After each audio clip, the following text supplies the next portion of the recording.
Et coucou. Alors aujourd'hui, je voulais vous parler des quartiers. Les quartiers urbains, les quartiers défavorisés en ville.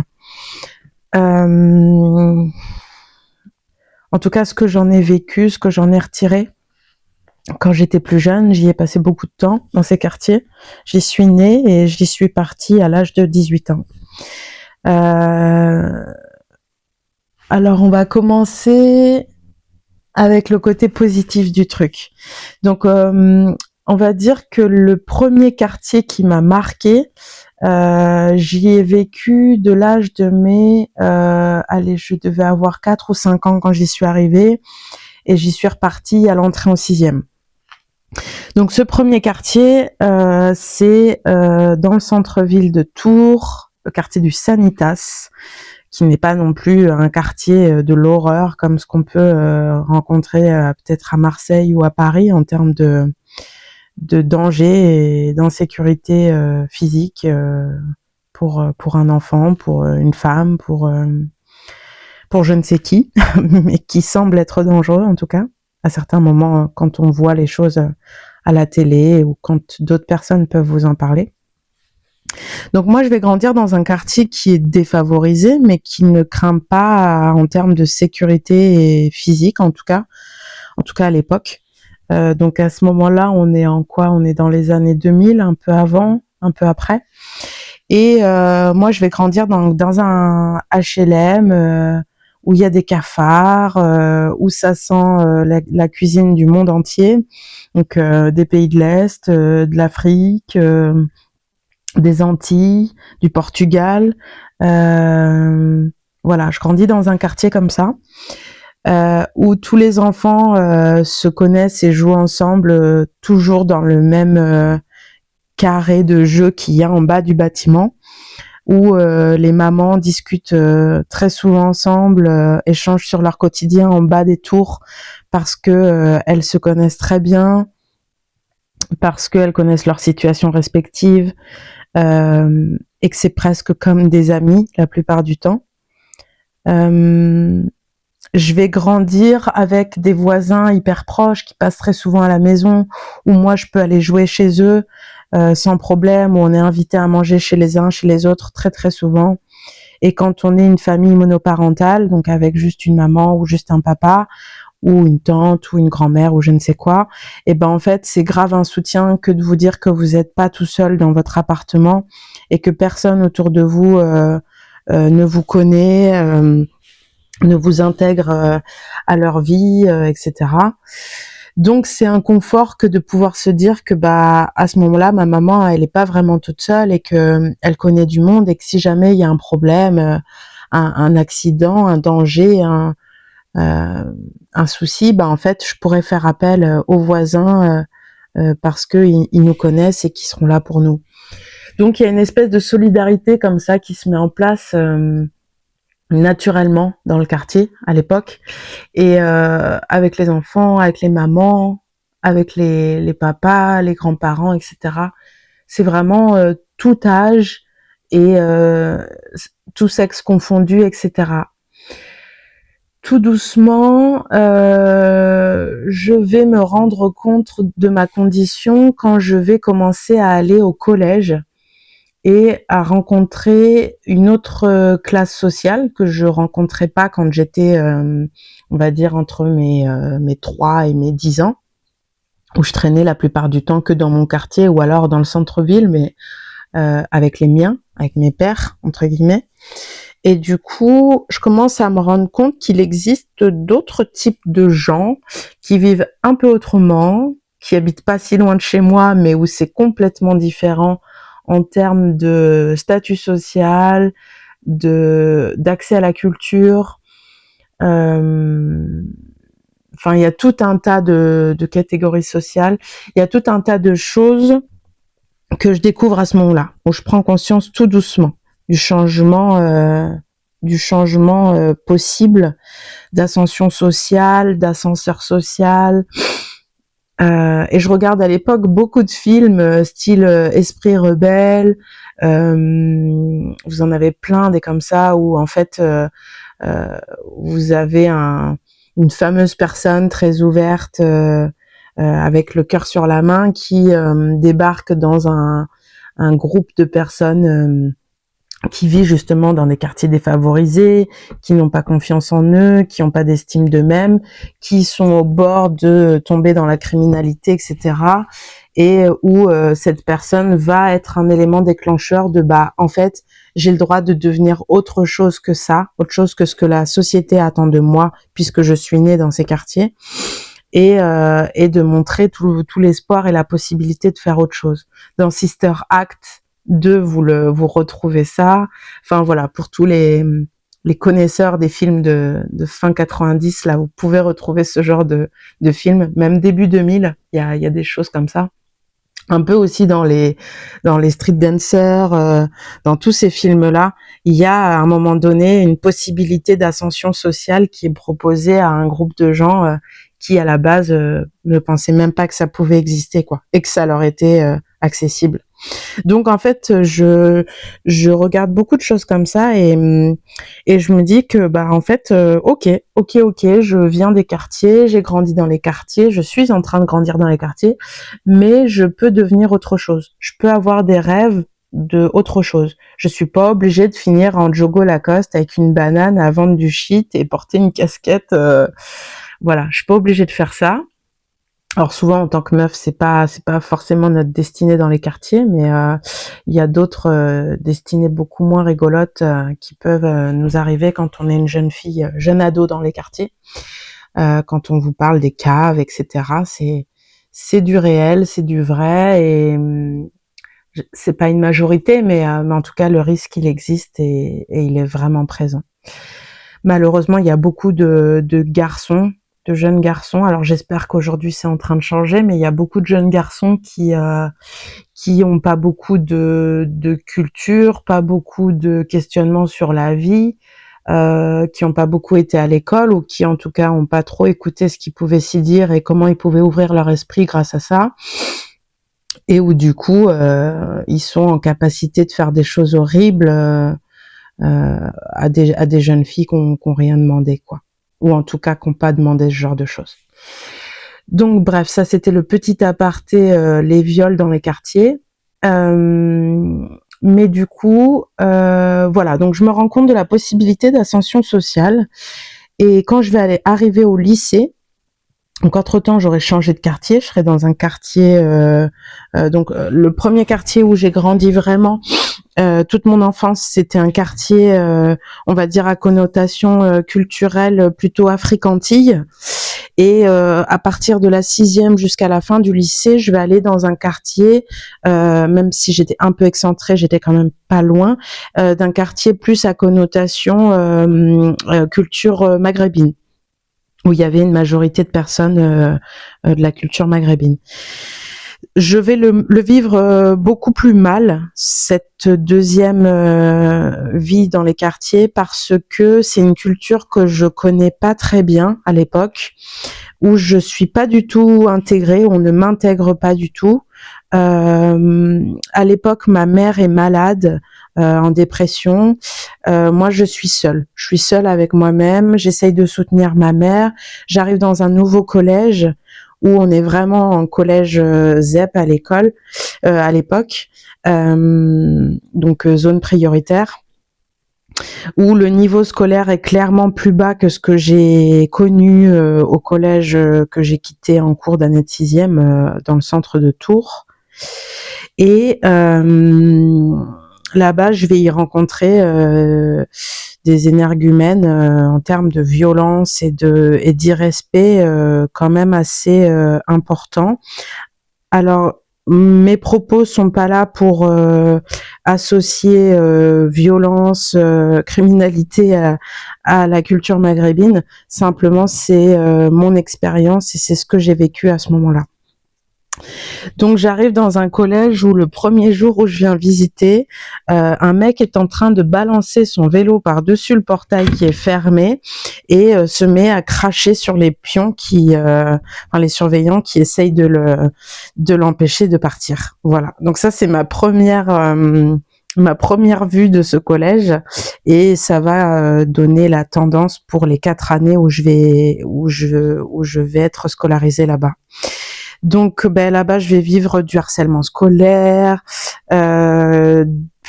du harcèlement moral, physique, tout ce que vous voulez. Et j'aurai pas beaucoup de ressources pour me sortir de là, puisque je veux pas alerter ma mère, je veux pas lui faire de la peine. Et en même temps, je veux pas me soumettre à ces garçons qui essayent de me pointer du doigt parce que je suis la seule métisse du collège, que pour eux, une carloucha, comme ils disent, c'est limite, comment dire, presque profane par rapport à leur religion, juste d'être moi, métisse en fait. Et puis à l'époque, je suis très très très féminine, voire très sexy dans ma façon de m'habiller. Et ça, ça passe pas du tout. Bref, plein de choses qui font que mon intégration dans ce quartier et dans ce collège a été méga compliquée. Donc j'ai une autre vision du quartier à ce moment-là aussi, puisque là-bas ça trafique un peu plus, et aussi peut-être parce que je suis plus grande, donc je le vois davantage. Ça trafique, ça vend, il y a des viols dans les caves. On n'est pas forcément en sécurité si on sort tard dans ce quartier. J'ai plusieurs copains au lycée qui vont se faire agresser en passant dans ce quartier parce qu'ils sont blancs, parce qu'on les prend pour des gars de beaux quartiers et qu'ils auraient de la thune, et du coup on va les tabasser parce que on est en colère de voir ce à quoi on voudrait accéder, et du coup le seul moyen de montrer cette colère, c'est de se bagarrer. Enfin ça c'est l'analyse que moi j'en fais. Voilà. Et donc, pour rester sur cette histoire d'ascenseur social dans les quartiers, il y a un autre film aussi avec, comment il s'appelle, Kerry James, qui en parle bien aussi. Je sais plus c'est quoi le titre, mais il en a pas fait 36 des films de toute façon. Mais tout ça pour dire que, voilà, le quartier, pour moi, ça a été une grande force, comme je vous le dis, en termes de valeurs, de famille, de solidarité, d'humanité, etc., dans ce style-là. Et ça a aussi été un gros boulet au pied à un moment donné quand je suis arrivée au lycée, et que là j'ai encore rencontré une catégorie de gens qui venaient de classe sociale moyenne plus, on va dire, qui habitaient dans les périphéries des villes, pas encore vraiment dans la grande campagne, mais suffisamment pour avoir des jolies maisons pas forcément mitoyennes, et où du coup je découvrais aussi tout l'envers du décor de ce statut social. Donc comme je vous dis, d'avoir une maison où on est propriétaire, d'avoir un jardin, de pouvoir inviter les copains chez soi en ayant de la place pour faire la fête sans que ça dérange les voisins. Je découvre tout ça aussi. Je découvre les bibliothèques dans les maisons, remplies de livres qui ont l'air d'appartenir à la bibliothèque du lycée ou de la fac. Et je me dis, c'est ça que je veux en fait. Donc je commence un peu à m'inspirer de toutes ces personnes que je vais croiser à cette époque-là, et d'y prendre inconsciemment goût, et de me dire, ça je le veux dans ma vie plus tard. Je veux que ça fasse partie de ma vie. Et c'est pas parce que je suis une jeune fille qui sort des quartiers et qui parle pas toujours très bien, qui a pas un langage méga soutenu, qui lit pas énormément de livres, que j'y arriverai pas.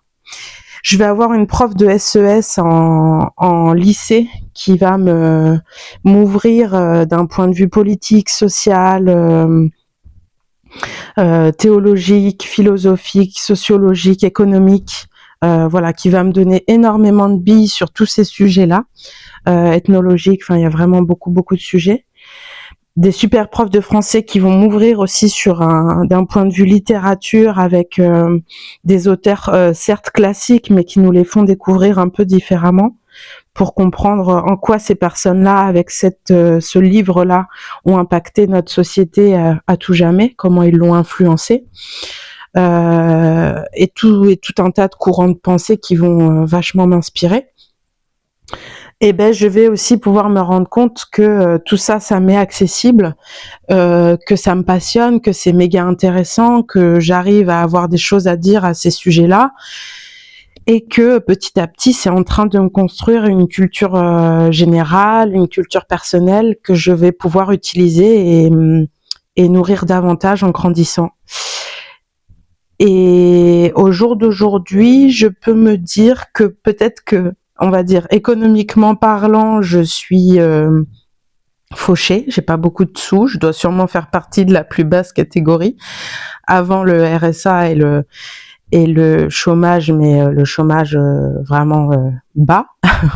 Voilà, pour vous dire, hein, je gagne pour l'instant en dessous du SMIC avec l'entreprise, mais au niveau comment dire, psychologique et en termes d'intelligence, je me trouve à égalité de personnes qui peuvent être dans des catégories sociales beaucoup plus élevées que la mienne.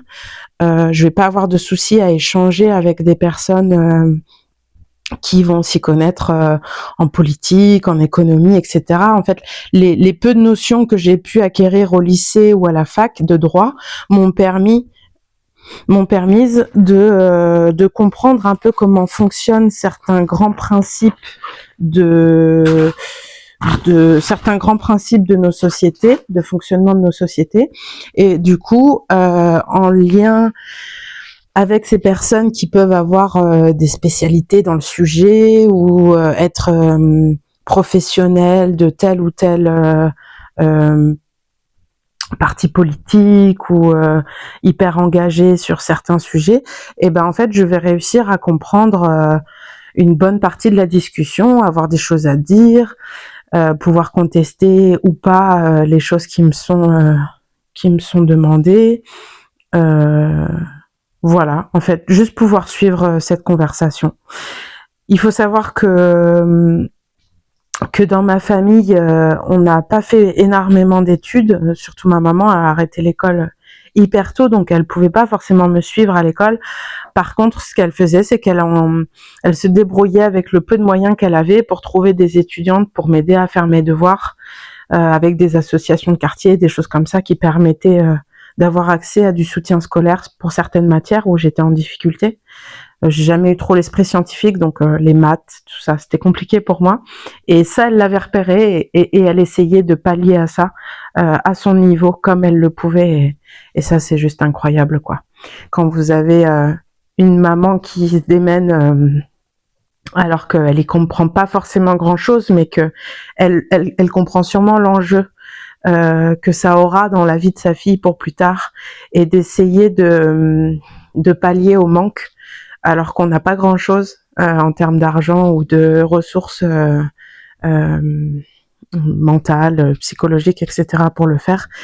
Ben, je trouve ça fou. Et voilà. Et c'est tout ça qui aujourd'hui me donne une force de dingue que j'aurais sûrement pas eu si j'avais grandi dans un contexte, on va dire, un peu plus facile, un peu plus gentil, un peu plus lisse.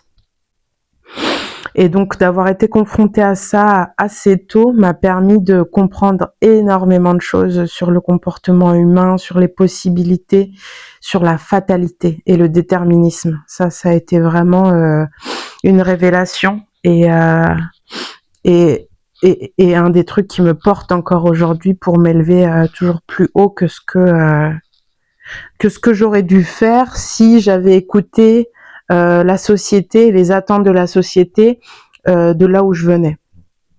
Et je pense que c'est en partie ça aujourd'hui qui pose problème dans les quartiers, c'est que les jeunes, pour avoir discuté avec eux en étant surveillante dans mon ancien lycée, je suis retournée dans mon ancien lycée il y a quelques années de ça, et pour avoir échangé avec des lycéens de comment dire, de formation technologique ou pro, parce que malheureusement malheureusement sans jugement, la plupart des jeunes qui viennent des quartiers populaires ont l'impression que ça va être trop difficile d'aller en général, donc ils vont d'emblée se diriger vers du technologique ou du pro ou du CFA ou ce genre de choses, parce qu'ils ont l'impression que ils tiendront pas le coup face aux autres et face à ce qui leur sera demandé à ce niveau de général qui n'existe plus vraiment maintenant. Enfin, comment dire, il y a des spécialités à choisir pour le bac, mais pour le bac général, mais c'est plus les catégories comme j'ai connu S, ES et L.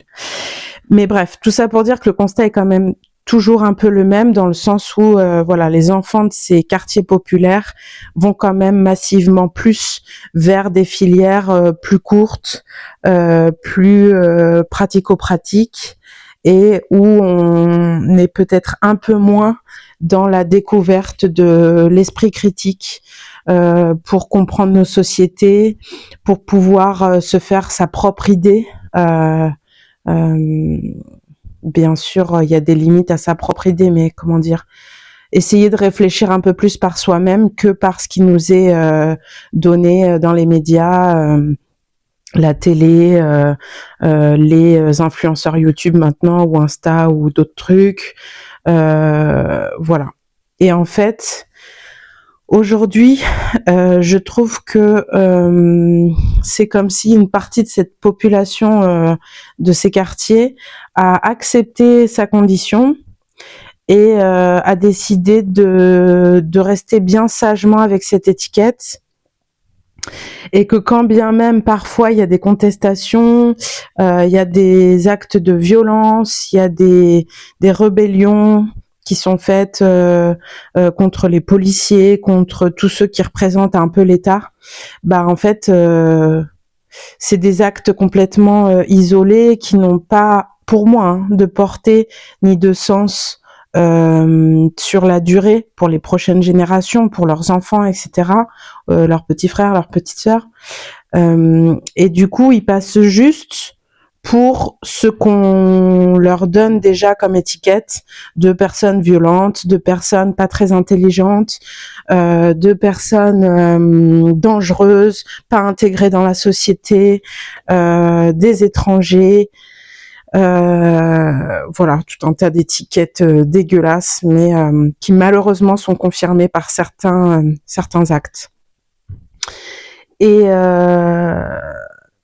ça me fait penser aux chansons, il y a 2 chansons, je crois, de Kerry James qui parlent un peu de cette ascension sociale aussi. C'est pour ça qu'à chaque fois que j'écoute du rap, je peux pas m'empêcher, en tout cas du rap un peu comme ça, je peux pas m'empêcher d'être en colère parce que ça réveille en moi ce truc de putain, on n'est pas que des personnes à enfermer dans ces quartiers et à empêcher d'avancer dans la société pour que nous aussi on ait le droit à toutes les belles choses qui peuvent être accessibles à tout un tas d'autres personnes, quoi. C'est-à-dire l'accès à la culture, l'accès au droit, l'accès au voyage, l'accès à la découverte de plein de choses qui enrichissent nos vies, qui enrichissent notre intelligence, notre façon de voir les choses, qui nous font grandir. Et ben en fait, je dis nous aussi, mais en fait voilà, ouais, toutes ces personnes qui sont dans ces quartiers populaires ont le droit aussi d'accéder à ça. Alors le frein que je mets aussi à ça, parce que il y a la société qui permet pas, mais il y a aussi les personnes elles-mêmes qui soit ne se le permettent pas, soit n'ont pas envie de regarder ce qui est possible de faire autrement, soit par déni, soit par manque de conscience. Je sais pas trop ce qui l'emporte à ce moment-là. Mais en tout cas, la personne est aussi responsable de sa stagnation sociale, culturelle, etc. Et je dis merci à toutes ces associations de quartier, tous ces gens qui essayent d'y ramener de la culture, de l'ouverture, des discussions, des rencontres, de la fête, de la joie, de la bienveillance, parfois un peu de morale, de principe, de valeur à rappeler pour éviter des dégradations, des violences qui pourraient être tragiques parfois, qui le sont déjà. Voilà ce que j'avais un peu envie de vous partager à ce sujet-là. Je sais pas si beaucoup d'entre vous qui écouteront ce podcast ont connu les quartiers, ont grandi dedans ou y ont goûté que quelques années. Mais il n'y a pas que du négatif. On n'en parle pas assez souvent de ce qu'on y trouve de positif dans ces quartiers, mais en tout cas pour y avoir grandi, je peux vous dire qu'il y a quand même une solidarité, un truc qui est très très fort et qu'on peut retrouver qu'à l'intérieur d'une grande famille comme celle-là. Voilà. Bon, après, j'espère que les quartiers d'aujourd'hui ont encore cette couleur-là, ont encore cette saveur-là, et qu'ils ne sont pas que violence et individualisme et peur, parce que c'est ce qu'on nous dépeint pas mal quand même à la télé.